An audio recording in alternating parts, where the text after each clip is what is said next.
p.m. in New York City, 10 a.m. in London. Good morning, I'm Bonnie Quinn with your Bloomberg Brief. Let's get you set up for the day. The chip slump gathering steam, stock futures dipping on AI angst. Deal optimism, oil extends its decline as Iran and Oman negotiate restarting shipping traffic in the Strait of Hormuz. And more trade tensions. Beijing warns Washington against sanctioning Chinese AI firms. Germany, meanwhile, maps China's trade weaknesses. Ructions once again in South Korea as chip makers plummet for another day. Let's get the details of the Asia session now from Winnie Su in Hong Kong. Winnie. Good morning, Bonnie. Well, a very brutal sell-off in the chip sector in Asia today, with a gauge of Asia chip makers seeing its worst decline, intraday decline in more than a year. Now, a couple of different factors in play. First of all, we have the rising Chinese competition after that report of a Chinese state-backed company mass producing such DUV machines, which are essential for these AI chip making. And we see that pressuring the global peers around the region. Now, following that, we also have those concerns around NVIDIA's circular financing potentially inflating the underlying AI demand and valuations. And of course, not to mention, we have SK Hynix's earnings coming up tomorrow, as well as Samsung Electronics the day after. So a bit of a caution ahead of that. Now flip the board and take a look at the broader Asian market, because we are seeing South Korea's Kospi index leading declines here, down more than 10%. And with the exchange triggered two circuit breakers, MSCI Asia down about 3%, and that is also headed for a technical correction. Now, when it comes to Japan, we did just hear about an hour ago that there was a very powerful earthquake that hit the Kyushu area, and that area is essential for these chip makers as they have a lot of factories there. So we are in the middle of looking at some of the impact on these factories as well. All right, Winnie, thank you so much. An awful lot going on once again in Asia. That's Winnie Su there. Now to London for a look at Europe with Justina Lee. Justina. Good morning, Bonnie. Now, it's a good day to be a little bit boring and also not have that much exposure to the AI trade. Now, we're seeing here the Stocks Europe 600 still calmly up 0.3%. Because, of course, today oil is down, and that is a good day in general for European assets, especially a lot of those automakers, which is why we see the DAX actually up 0.5%. Now, also kind of a good day to be kind of a lot of fixed income assets. You can see here the UK 10-year bond yield actually down 10 basis points. Now, this is noteworthy, especially because yields are outperforming German bond yields today. And so maybe this kind of reflects the fact that markets expecting the BOE to be able to be less hawkish compared to the ECB as long as oil is kept kind of not rising further. And now we flip the board here. An interesting story yesterday from my colleagues about how the Swiss National Bank plans to keep its key rate on hold at 0 until the end of 2027. And we can see here the Swiss franc weakening against the euro for kind of 2 days straight. And that's kind of reflecting the fact that, you know, the SNB is not kind of in a rush to raise rates at all. Justina Lee, thank you so much. Well, as Justina said, oil prices are lower, and as you can see, Brent down another almost 3%. It's trading just about $85 a barrel now, with New York crude at $80 a barrel. So that's a far cry from where we were just literally 2 sessions ago, where we were almost $16 higher. European gas futures also coming down, still trading around 56.75 a megawatt hour. Again, that is potentially helping the mood, not helping to offset this lack of confidence or this waning of confidence in the chip trade, or specifically the US and South Korean chip trade. And to that extent, you see that we have Nasdaq 100 futures pointed lower once again. This after yesterday's sell-off, which obviously bled into Asia. And it'll be interesting to see at what point this gets stemmed and at what point buyers want to come back in again. Obviously, all of these things are still up very healthily year to date, but they have had a massive sell-off. Russell 2000 futures not moving too much. S&P futures pointed lower, but not to the same extent. If we look at yields, obviously the other major risk this week is the Fed, and a new voice out today, Citadel Securities, looking for a hike, saying that it would bolster Chair Warsh's inflation-fighting credentials, as well as really just getting rid of the idea of forward guidance forever, because it would be a move that wouldn't have been telegraphed by the Federal Reserve. As you can see, we're down a couple of basis points really across the curve, more so at the front end. Healthy auctions right out as far as the 2-year, but beyond that it seems there's really just not much appetite. A 5-year auction which didn't really meet too much demand, and that's after all of the longer end auctions that we've seen that also suffered the same fate. Let's get to some individual market movers now. Back over to London and Chloe Melly. Chloe. Good morning, Bonnie. As you were mentioning, we are seeing this big chip sell-off this morning in pre-market trading, with two things in particular weighing on that sector: those fears around China's progress in chip making, and then also those concerns around the sustainability of AI spending. And so we are seeing red across the board there. Moving on to Johnson & Johnson, which is also in a focus this morning after the company agreed to pay $5.5 billion to settle claims that some of its products cause ovarian cancer. We are seeing the shares up this morning because this removes the overhang of that litigation, which had really put pressure on the stock over the last few months. And finally, moving over to Europe, where Unilever has raised its guidance thanks to strong demand in the US and India. And this seems to confirm that the strategy of moving away from food and refocusing on personal beauty is really working out quite well and paying off for that company. And we're up about 6% this morning in London. All right, Chloe, thank you so much. Chloe is going to be back later in the hour, and also coming up this hour, the Federal Reserve is set to begin its 2-day meeting. We'll discuss with Henrietta Pacquement of Allspring. Semiconductor stocks leading a heavy tech sell-off. As you heard there from Winnie, the Kospi posting its second biggest drop since 2001. SK Hynix and Samsung, of course, a large part of that, the former having plunged 47% from its all-time high in June. And that weakness bleeding into futures this morning. Bloomberg's Neil Campling joins us now. Neil, we also saw Nvidia CDS's spike yesterday, right? So there's very definitely a waning of confidence. Is it justified, or do investors just feel like, you know, we've had enough of the positive AI narrative and it's time to take profits here? I think that final word you mentioned there, profits. I mean, a lot of these stocks are, in terms of like Hynix, for example, up triple-digit year to date. So it's an easier call to potentially lock in some of those profits now and wait to see what we get later this week from the hyperscaler earnings. And also, traders will remember that Samsung posted an enormous pre-profit earlier this month in terms of preliminary numbers, and the stock fell on the back of that. So I think it's a question of locking in the profits now while waiting for further direction later in the week. And as you mentioned, of course, the CDS spreads in terms of the credit market is giving those signals in terms of the tech narrative is likely reflected in some of that risk aversion for the sector. Yeah, and also I suppose just the amount of supply in that area as well. We can't discount that that's a huge factor in that as well. Neil, why is it so difficult to get price discovery here? I mean, we've had such a massive run-up and we've had so many sell-offs now. Are investors unable to value these companies? So the valuation argument's a really interesting question that you posed there, Bonnie, because if we look at memory in terms of the absolute price earnings multiples, they're very, very cheap. However, if they return to the kind of ideas of chips being cyclical and memory in particular being cyclical, then investors won't look at them as being on a price earnings basis. They'll look at them on a historic price book basis, and they're very elevated relative to where they were over the course of the last 20, 30 years. So I think that's a key question in terms of which valuation do we look at.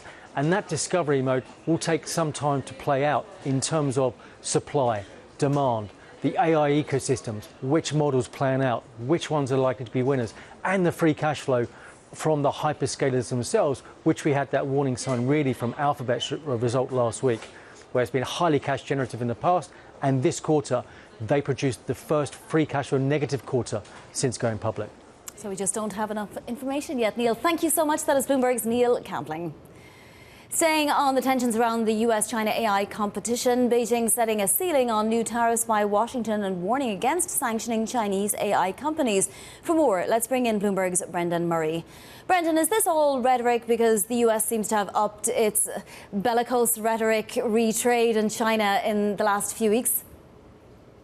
Yeah, exactly. I think what's happening here is China came out of this latest round of U.S. tariffs last week with an effective tariff rate of about 22%, and China is now saying less than 2 months before Xi and Trump were supposed to meet in the U.S. that if it goes any more above around 30%, which is where it was before the Supreme Court ruled against President Trump, then there are going to be problems. This is essentially China drawing a red line in the sand and saying, if you cross this, we're going to have a trade war again. And on top of that, we have these accusations from U.S. officials that China has taken U.S. AI technology and used it for its own company's benefit. So the trade war between the U.S. and China is still at a stable place, but this is just another signal that China's only going to take U.S. tariffs so far, and U.S. accusations of the kind of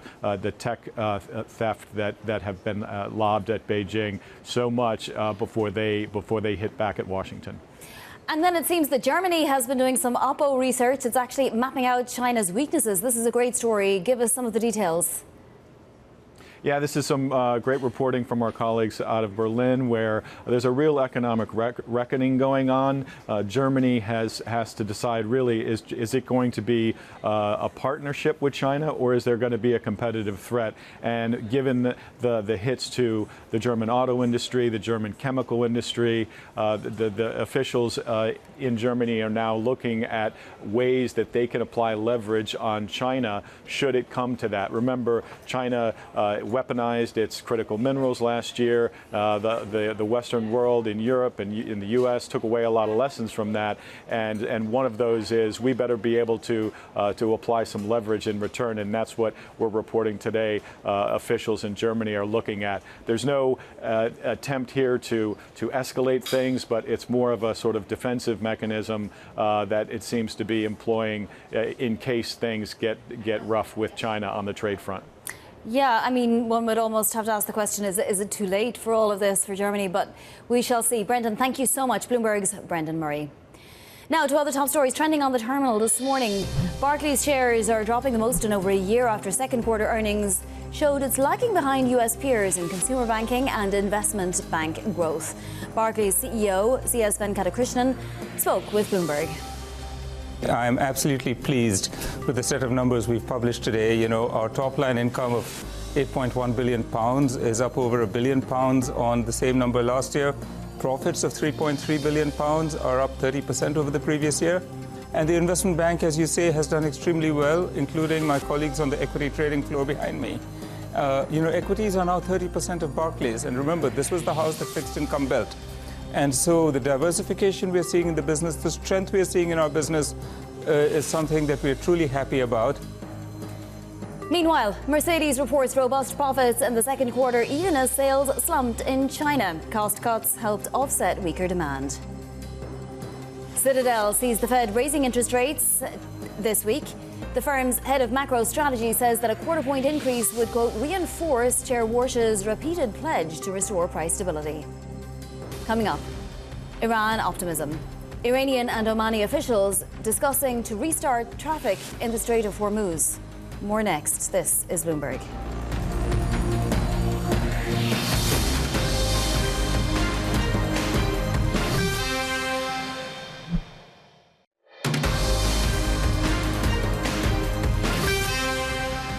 Bloomberg Brief. I'm Bonnie Quinn in New York. Optimism around deal talks with Iran dampening oil prices further today.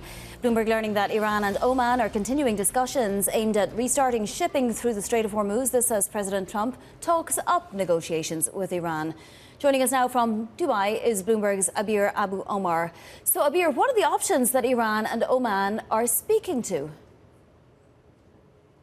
Good morning, Vonnie. So our understanding is that both sides have spoken about the possibility of restarting movement in the Strait of Hormuz. Now, this is a Bloomberg scoop that was reported late last night. And essentially, all we understand is that, again, both Oman and Iran are discussing ways to restart this movement that was pretty much paralyzed over the past couple of weeks or so, especially since the U.S. started attacking Iran for 13 consecutive nights.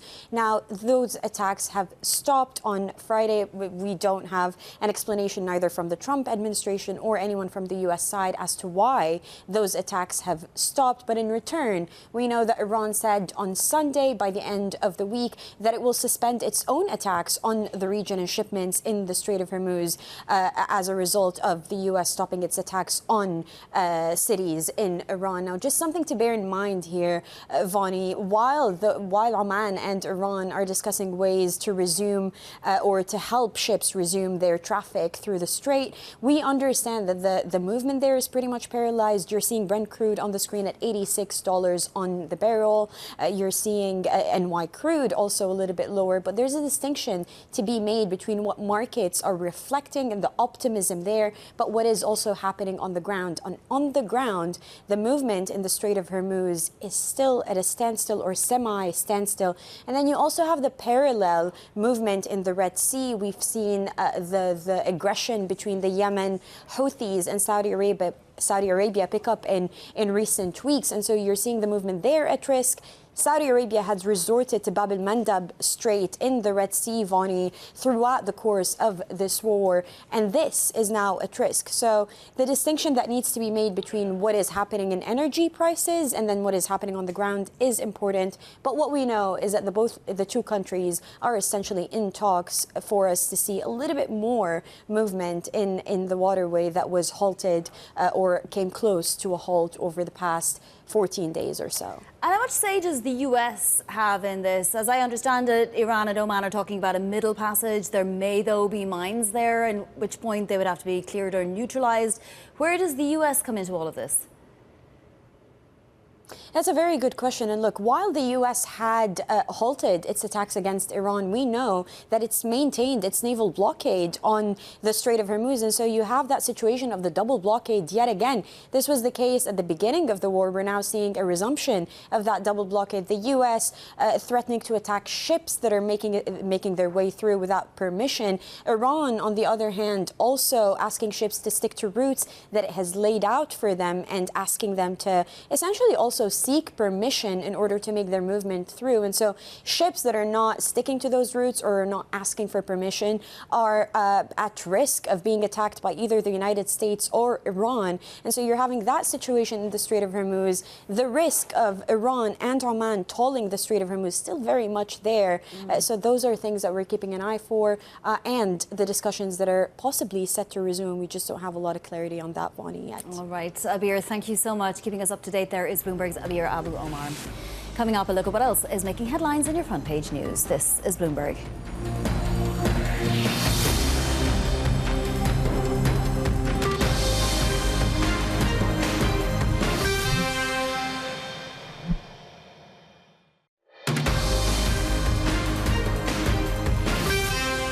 This is Bloomberg Brief. I'm Vonnie Quinn in New York. Heat waves are ravaging the United States, causing power outages and threatening data centers. PJM, America's largest power grid, warning that data centers that fail to secure enough power generation could be temporarily dropped from the grid during high demand periods. Bloomberg's Noreen Malik joins us now. Noreen, how does it work in an emergency? So JPM has announced an emergency auction to help plug a shortfall, but who gets the power from that auction? Is it the highest bidder? Yeah, so there's two things. On a daily basis, PJM is securing power for the same day. So there's a daily auction, and then there's the emergency auction you're talking about is a longer term planning auction. And that one specifically is meant to make sure there's enough power for data centers like down the road, like 5 to 10 years down the road, depending on the timelines for when it comes online. But right now, everyone that's connected to the grid expects to get power from the grid, but data center demand growth has been so fast that PJM is like, well, when it's extreme heat and everyone's got the AC on and data centers need their own AC too, they will have to get off the grid. And data centers have on-site generation, backup generation, diesel units mainly, but increasingly natural gas, so they'll likely have to shift to that. Or in winter, we saw Google shift some of their workload from Virginia to Chicago as a way to reduce demand there. Yeah, I mean, can they be forced to? One of the board members of PJM said that existing customers shouldn't have to bear higher capacity costs caused by the new large loads that do not bring basically their own power supply, right? Why should other customers have to pay more? And indeed, prices are spiking because of data center needs. Yeah, this is the big debate in PJM right now. And I think it's important to understand that just like a couple years or so ago, PJM had so much excess supply. They had spare power plants. Power plants were shutting down because there wasn't enough demand growth. And the demand growth from data centers has been sudden. It's caught everyone by surprise. So that has been creating a lot of growing pains. They've soaked up all the excess supply. And you're exactly right. The infrastructure that's in place, the power lines, the power plants have been built and paid for by generations of like people living in that area, Americans. And so now you have these big data centers coming in. They can use up enough power as entire towns or cities. That's how big these are. And so now it's like, how do you make them pay for it? And how do you make sure the lights stay on for everyone? Tough questions. Noreen, thank you so much for joining us today. That is Noreen Malik. Time now for your front page news. First up, the Financial Times reporting NVIDIA has signed leases worth up to $50 billion for a massive Texas data center. It's a previously undisclosed commitment that shines a new spotlight on NVIDIA's growing role in financing AI. Next up, the Wall Street Journal is reporting President Trump is turning up the heat on RFK Jr. to cut back childhood vaccines. The Journal says the president asked RFK Jr. in May to investigate the alleged connection between vaccines and autism and is frustrated Kennedy hasn't accomplished more on that issue. And finally, the Washington Post reporting the Trump administration has asked the Supreme Court to clear the way for an executive order that would place new limits on mail-in ballots for November's midterms. A divided appeals court panel upheld a federal judge's block on the order. Coming up, we're going to look ahead to the Fed decision. We'll be speaking with Henrietta Pacquement of Allspring Global Investments. This is Bloomberg.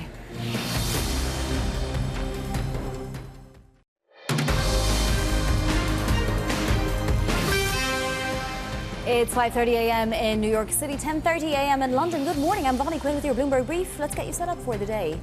The chip slump continues. Stock futures dipping on AI angst. Deal optimism. Oil extends its decline as Iran and Oman negotiate restarting shipping traffic through the Strait of Hormuz. And earnings season continues. Boeing, Coca-Cola and Ford all on deck. Oil dipping then with Brent crude now firmly below $87 a barrel. Actually, we're at 85.63, $5 lower than that for WTI, and European gas futures also down by more than 3%. Seems to be more optimism today, given that there were, again, no strikes overnight.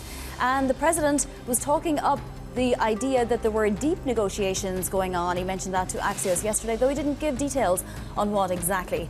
Futures-wise, it seems to be a chip story, once again inheriting the pessimism from the Asia session, where we saw the Kospi down nearly 11% on Selloffs and Samsung and SK Hynix. Several stories percolating, from China building its own lithography type machines to NVIDIA CDSs spiking, NVIDIA financing more than $750 billion worth of AI spend itself, and the circular financing just really causing investors to back off a little bit, and perhaps it isn't quite the time yet to get back in and start to rebuild positions. Yields-wise, it's all about the Fed, of course, and those auctions. Healthy as far as the 2-year tenor, and beyond that, well, not so healthy. We have the 2-year yield down almost 3 basis points, and the 10-year yield still above 460. That 30-year yield is coming down, though, ever so slightly, though we're still well above 510. Let's get to some individual market movers now. Here's Chloe Melly.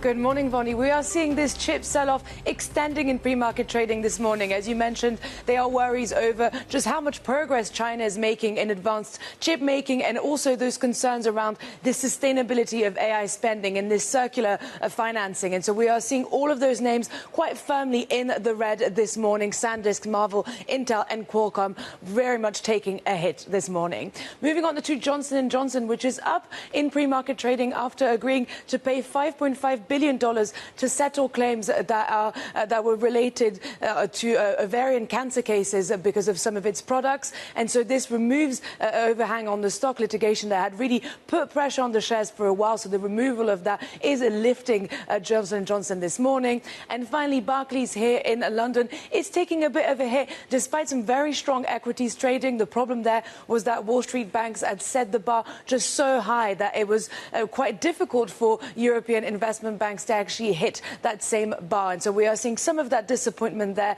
for Barclays this morning, down almost 5% in London.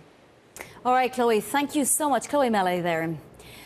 Markets pricing in rate hikes sooner now as we await the Fed's decision tomorrow. Joining us is Henrietta, Pacquement fixed income COO at Allspring Global Investments. So there's quite the non-zero chance that we'll get no hold tomorrow. In fact, we might get a hike. Henrietta, at what point will the Fed feel compelled to hike? Do we have enough data that would allow them to hike? It's going to be really interesting to see what happens tomorrow for a variety of reasons. At this point in time, data is actually quite hard to read, right? Given the moves that we've seen, oil is easing off a little bit over the last couple of days, but you had a spike there. You've got the potential effects of El Nino that might feed in later in the year, and we're seeing strong signs on the economic side. So a number of data points that could lead to a hike. At the moment, if you look at what's priced in, we don't have a hike priced in for tomorrow, but we do have hikes priced between now and a year end. In that context as well, obviously we've had feedback from the Fed chair, Walsh, and the style that he wants to give, and less forward guidance going forwards. So it'll be really interesting to see what comes out of tomorrow. Yeah, I just want to read a quote from Frank Flight of Citadel Securities. He's expressing what some in the market do believe. Quote, the market may once again be underestimating the extent of the hawkish shift at the Fed. A hike this week would emphatically end the forward guidance era. I suppose what that's getting to, Henrietta, is that there are other reasons potentially for hiking than just showing off your inflation fighting credentials. Would it be enough for the Fed to hike in order to prove that, for example, the forward guidance era is over, or would it have to be just in response to the data? So I think if there is a hike tomorrow, that would cement going forward that there will be less forward guidance, because I think that would be a surprise for the market, and I'm not entirely sure that the market will like to see a hike tomorrow. So I think that would definitely cement his credentials and what he's been saying so far. Henrietta, these auctions that we've been seeing, fairly healthy, 3-month notes, 2-year notes, but then beyond that, investors seem to still be balking. What exactly are investors expressing here? So I think that's fair, right? If you look at our portfolios, we're certainly focused on the sort of shorter to intermediate areas of the curve, and we're a lot more cautious on the long end. A variety of reasons for that. Obviously, it's a bit of a safety valve for the markets when they get anxious about inflation, when they get anxious about deficits, and we've also seen a fair amount of issuance there. And what's interesting is not just your sovereigns that are issuing in that space. Obviously, it's one of the areas of predilection of the hyperscalers as well. So you're getting corporate issuance in the long end. So a lot of reasons to make the technicals on the long end of the curve a little more difficult at this point in time. We got a headline just a moment ago that Meta and BlackRock are developing a data center campus in El Paso, Texas. Curious as to what you think about the amount of volume that we're seeing basically in terms of issuance in order to fund all of these data centers, these campuses, and all of the expansion that we're seeing. Henrietta, I mean, are you at Allspring interested in any of it? So it's big, right? The volume is huge, and they're also tapping all areas of the market, which I think is really interesting. They're going to the IG market, they're going to the high yield market.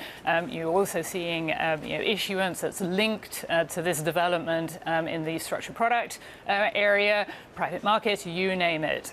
It really is pretty broad. Not only that, they're not just tapping the markets in dollars, but across other currencies as well. So you can see why there's a little bit of indigestion at this point in time. So This is something that we have expected. The companies have guided that they're looking to issue to fund this development. So it's not unexpected, but the volume needs to be digested.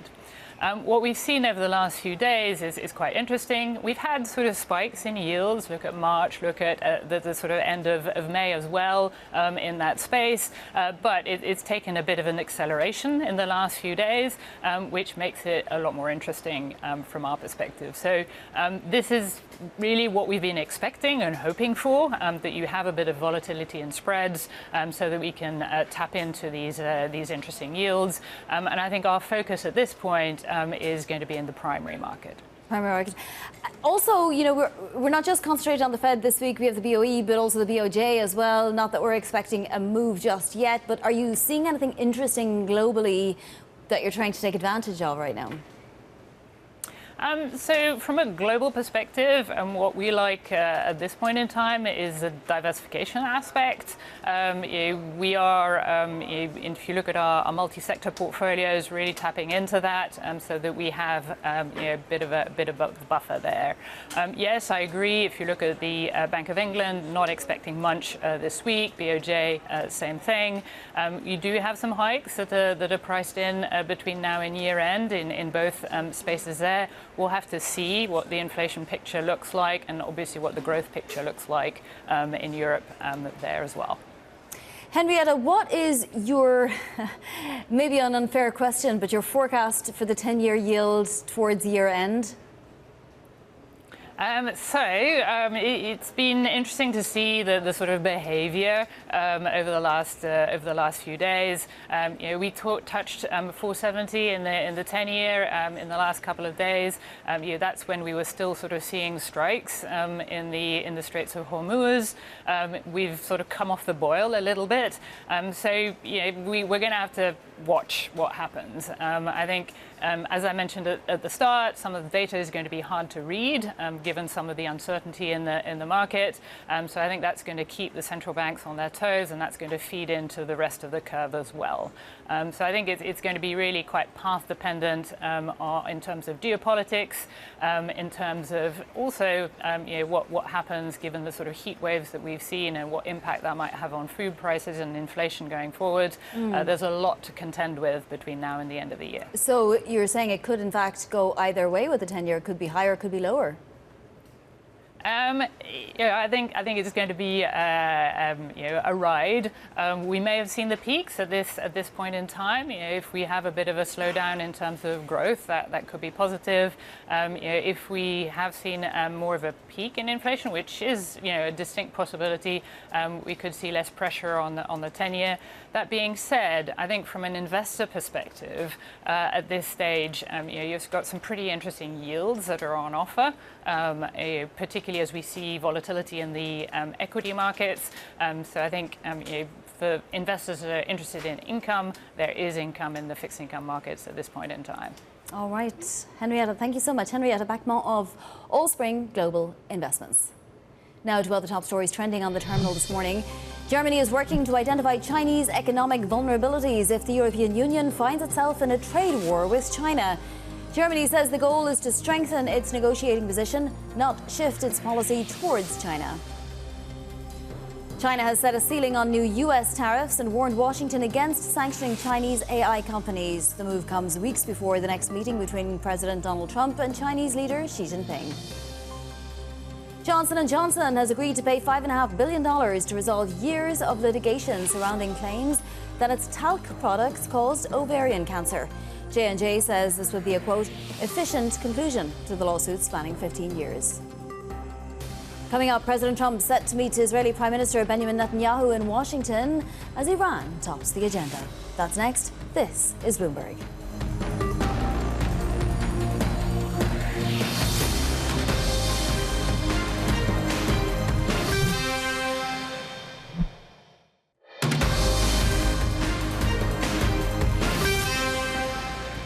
They want to meet, and we're meeting. We'll see what happens. There's a chance we can make a deal.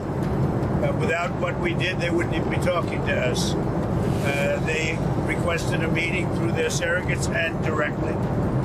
And we're meeting, and, good things can happen, I guess. President Trump talking up talks with Tehran as Iran and Oman discuss restoring shipping lanes through the Strait of Hormuz. Joining us now from Dubai is Bloomberg's Abir Abu Omar. Are these separate talks? Is President Trump talking about the Iran-Omani talks, or is he also talking about U.S. mediators? Do we even know, Abir?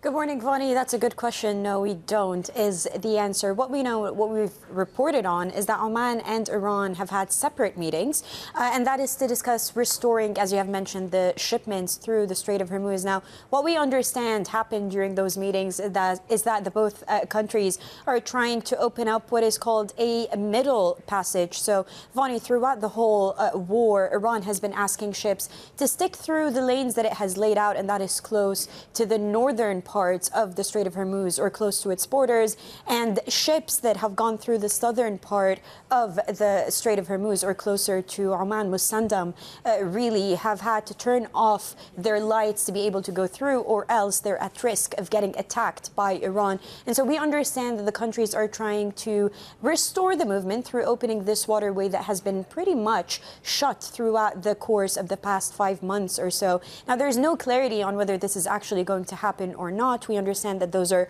talks at this stage. President Trump saying that Iran, as you just heard, has reached out directly and through surrogates. Iran, through the foreign ministry, saying actually any kind of discussion that is happening is probably messages that are going through negotiators, that are going through mediators, but no active substantive negotiations are happening at the time being. So we're keeping an eye out on the course of those meetings and whether we're going to have actual conversations happen between Iran and the United States directly similar to the ones that have taken place after that MOU, Vonnie, was signed in Switzerland about a month or so ago. That all seems like history for the time being, because the escalation in the Middle East that has happened over the course of the past 13, 14 days, despite being halted on Friday by the United States, seem to suggest that we're seeing a period of re-escalatory movement in the war here in the region. And Abir, President Trump meeting Benjamin Netanyahu in Washington. What's been the reaction in the region to this meeting? Yeah, you're right, Vonnie. So far muted. What we understand is that Benjamin Netanyahu is going to attend the funeral of Lindsey Graham that is taking place. He also said that he wants to meet with President Trump to discuss many things, including Iran. He did say earlier in the week that he will ask President Trump to keep a, quote, constant watch over the nuclear program in Iran, that Iran can never attain a nuclear program. And the nuclear component, Vonnie, is not just Israel's main goal, it's also President Trump's main goal. It was laid out in the 14 concession MOU, still not being discussed because at the front and center for the time being is the Strait of Hormuz and the movement through tankers and ships there. All right, Abir, thank you so much. Bloomberg's Abir Abu Omar. A global chip rout deepening after a heavy sell-off in Asia. Bloomberg Semiconductor Index for the region slumping and bleeding into U.S. futures too. Bloomberg's Neil Campling joins us now. The repricing continues. Neil, is this all off the back of fears that China will eat everybody else's lunch when it comes to not just, AI, but the stuff that goes into it, the semiconductor, the chips, the lithography machines now, and everything else along with it? I think the fear with regards to the investment universe around AI is that China, despite not having access to a lot of the IP, seems to be playing very fast catch-up now. The frontier AI models seem to be months behind rather than years behind. So, as you mentioned, whether it's through the chip equipment companies, whether it's developing the internal solutions, whether it's the chips or the memory or the financing of similar, it's all leading to those concerns, I think, for the momentum trade in AI, just ahead of the significant earnings we get in the next couple of days from the big memory companies through to the hyperscalers, Vonnie. So there's so many moving parts, but one thing is definitely for clear, that while indexes are reaching new highs, the S&P equal weight last night, for example, one thing we are seeing is volatility at the stock level is significant. Yeah, absolutely. Neil, also just learning that Meta and BlackRock are developing a data center campus in El Paso, Texas. It's hard to keep track. Is this something that we didn't know about before? And put it into context for us for both Meta and BlackRock, if you can. Yeah, sure. So I think the numbers that I've read, obviously, is a breaking story, but it's about $10 billion of commitment for Meta. They'll own 20% of this particular data center. BlackRock will own 80%. Now, to put those kind of numbers into context, the numbers we were talking about yesterday for NVIDIA's capital commitment to this new OpenAI data center was up to $600 billion. So relative to that data center, it's quite a small number. But it's just adding even more capital clearly to the whole AI trade. But it's small relative to what we heard yesterday for the OpenAI platform. Yeah, it's just these headlines now that they're getting taken negatively and they keep coming. It doesn't really help the narrative. Neil, thank you so much. Bloomberg's Neil Camping. Staying with earnings now, and Boeing set to report before the market opened. Bloomberg Space and Aviation Managing Editor Benedict Kamel joins us now. So Boeing is recovering. It's somewhat of a pace, Benny, but we're very, very much off the highs of, say, back in 2018 when orders were at 1,100. We're at something like, 300 now after Farnborough. What's the next 12 months going to look like for Boeing? So, as you said, Vinny, this is a company that is recovering, and we'll probably see that in the earnings. A couple of things that people will be looking out for. Will Boeing have generated cash in this quarter, or will that be something we'll see in the second half of the year? Will they maintain some of their longer-term targets? What are things looking like on the certification front? For some of their aircraft, it's the 737 and the 777X. In particular, those two types of aircraft are still awaiting certification, at least some of those models. So we're waiting for updates on all of that. But broadly speaking, and we're coming out of the Farnborough Air Show last week, the tone is certainly positive, if not upbeat. We spoke with Kelly Ortberg, the CEO, at the show last week, and he generally said we haven't quite turned the corner yet, but we are certainly on a good path. So people will be looking out for more evidence on that today as they unveil earnings. There'll be an earnings call with a CEO, with a CFO. There's usually a message to employees where he'll sort of feel the temperature of the company a little bit, so people will be dissecting that. So all of that happens in just over an hour, so lots to digest. Absolutely. Can't wait. Benny, how much of the next sort of few months and the recovery in general is out of Boeing's control, in the sense that engine producers sort of have to get their acts together as well, right? Pratt & Whitney and some of these other engine producers.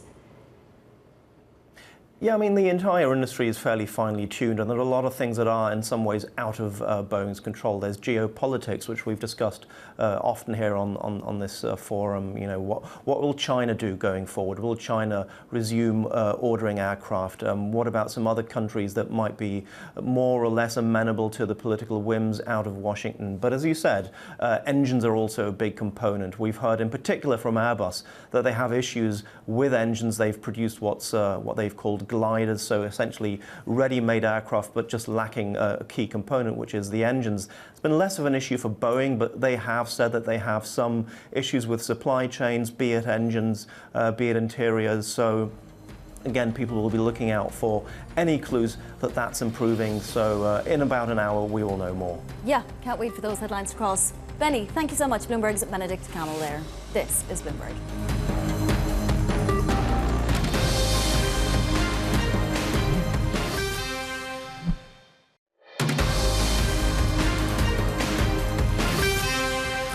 Look at what's ahead today. Earnings season in full swing. Boeing and Coca-Cola reporting before the bell, and we get Ford after the market close. Plus, we get some data with U.S. wholesale inventories at 8:30 New York time and consumer confidence at 10 a.m. Some movers before the bell include some of the memory disk makers. SanDisk, for example, taking a hit as the tech glut deepens, particularly the memory chip stocks. Barclays now extending losses. Most of everything came in great in its earnings report. It's also giving lots more back to shareholders, but perhaps lagging some of its US peers. And Johnson & Johnson maybe putting the talc claims to bed, and that has that stock higher. This is your macro picture as we go into the Tuesday session. We have futures on the Nasdaq in particular pointed lower, with that tech rout that continue to cross Asia. Brent lower and yields lower.